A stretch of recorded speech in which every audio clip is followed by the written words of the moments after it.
Karim Lala Mumbai underworld का मशहूर नाम था। एक समय था जब करीम लाला ने पूरी भारतीय राजनीति को हिला दिया था। अगर मुंबई की बात करें तो मुंबई में किसी भी काम के लिए करीम लाला का नाम ही काफ़ी था। 1960 से लेकर 1980 में करीम लाला का सिक्का पूरे भारत में चलता था। लेकिन एक समय ऐसा भी आया जब करीम लाला अपनी गलतियों के कारण अर्श से फर्श पर आ गए थे। लेकिन आज भी करीम लाला का नाम डॉन की लिस्ट में सबसे ऊपर आता है। करीम लाला से जुड़ी अनेक बातों पे इस वीडियो में हम आपको बताएंगे। करीम लाला खूंखार पठान गैंग का नेता था, जो गैंग दक्षिण मुंबई के डोंगरी, नागपाड़ा, भेंडी बाजार और मोहम्मद अली रोड जैसे दुर्बल और अपराध से प्रभावित मुस्लिम गुट्टों का संचालन करता था। पठान गैंग अवैध जुआ और शराब की तस्करी, अवैध धन की वसूली, अवैध भूमि बेदखली, अपहरण, हफ्ता रैकेट, कॉन्ट्रैक्ट किलिंग, नशीले पदार्थों के वितरण और जाली मुद्रा के वितरण जैसे अपराधों में शामिल थे। करीम लाला पश्तो भाषी पठान था, जो 1920 के शतक में अफगानिस्तान के कूनर में से मुंबई तक अपने बड़े परिवार के साथ आया था। उसका परिवार दक्षिण मुंबई में भेंडी बाजार से सबसे घनी आबादी वाले और गरीब मुस्लिम बस्ती में बसा गया। मुंबई में एक साधारण श्रमिक के रूप में काम शुरू करने के बाद वह पठान जाति के गिरोह में शामिल हो गया, जो गिरोह मारवाड़ी और गुजराती धन उधारदाताओं, जमींदारों और व्यापारियों के लिए अवैध वसूली एजेंटों के रूप में काम करता था। इन धन उधारदाताओं और जमींदारों ने बलवान पठानों को नियोजित किया, जिनके लंबे शारीरिक आकार और धमकाने वाले आचरण ने कर्जदारों द्वारा दक्षिण मुंबई के डिफॉल्टर्स तथा किराएदारों और मालिकों को उनकी महंगी प्रमुख संपत्तियों से बेदखल करने के काम को आसान कर दिया। करीम लाला को ज़्यादा पैसे कमाने का बहुत शौक था। उसी चक्कर में वो अपराधी दुनिया में चले गए थे।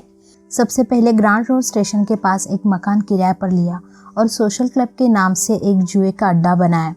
देखते ही देखते ये जुआ का अड्डा उसकी कमाई का हिस्सा बन गया और लाखों रुपए वो हर महीने इस अड्डे से कमाने लगा।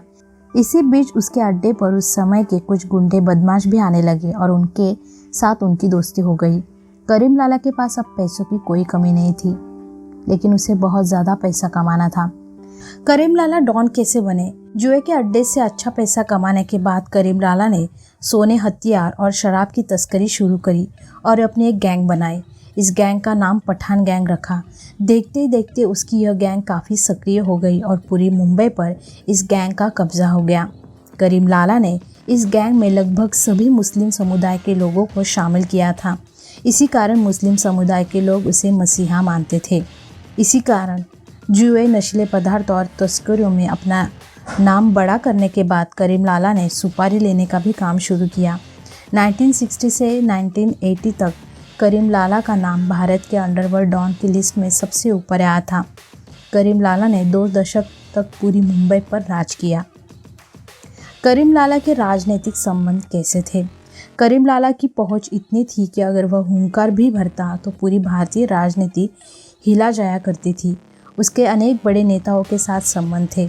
उसके अनेक काम सीधे फ़ोन पर ही हो जाते थे। कभी कभी तो 2 पार्टियों के निर्णयों को भी करीम लाला अपने एक फ़ोन से बदल देता था। हालांकि वो हमेशा कहता था कि राजनीति से उनका कोई लेना देना नहीं। दाऊद इब्राहिम और करीम लाला कहते हैं कि करीम लाला और दाऊद इब्राहिम के आपस में कभी बने नहीं। एक समय ऐसा भी आया जब दाऊद इब्राहिम और उसका भाई शबीर इब्राहिम करीम लाला के इलाकों में तस्करी करने लगे थे। जब करीम लाला को इसका पता चला तो उसने दाऊद इब्राहिम की इतनी पिटाई करी कि दाऊद 1 साल तक गायब रहा। लेकिन बाद में दाऊद के भाई शबीर की हत्या करीम ने 1981 में करवा दी थी। उसके बाद दाऊद ने करीम लाला के भाई रहीम खान की हत्या 1986 में करवा दी थी। दोनों में आपसी दुश्मनी शुरू हो चुकी थी, लेकिन करीम लाला कभी दाऊद से डरा नहीं और ना ही दाऊद ने कभी हार मानी। दोनों ही हमेशा मौके की तलाश में रहते थे। करीम लाला ने अपने इलाके बदले और दाऊद ने करीम के कुछ इलाकों पर कब्जा किया था। करीम लाला और गंगूबाई के बारे में आज कौन नहीं जानता है। कहते हैं कि करीम लाला अपना दरबार लगाया करते थे। इस दरबार में वो लोगों की मदद भी किया करते थे। अनेक मामले वहीं पर निपटा देते थे। एक समय गंगूबाई भी इस दरबार में आई, क्योंकि गंगूबाई का रेप करीम लाला के आदमियों ने किया था। ऐसे में करीम लाला ने गंगूबाई को अपनी बहन बनाया और उससे माफ़ी मांगी। करीम लाला ने कमाटीपुरा की पूरी भाग दौड़ गंगूबाई को दे दी। यही वजह है कि गंगूबाई के पास करीम लाला की बहन होने के कारण अनेक पावर आ गई थी। आगे जाकर गंगूबाई माफिया क्वीन के नाम से जानी गई। करीम लाला ने अपने पूरे जीवन में बहुत सारे बुरे भी काम किए और कुछ लोगों के लिए अच्छा भी किया। आखिरी वक्त करीम लाला एक बीमारी से ग्रसित हो गए और 19 फरवरी 2002 में उनका देहांत हो गया।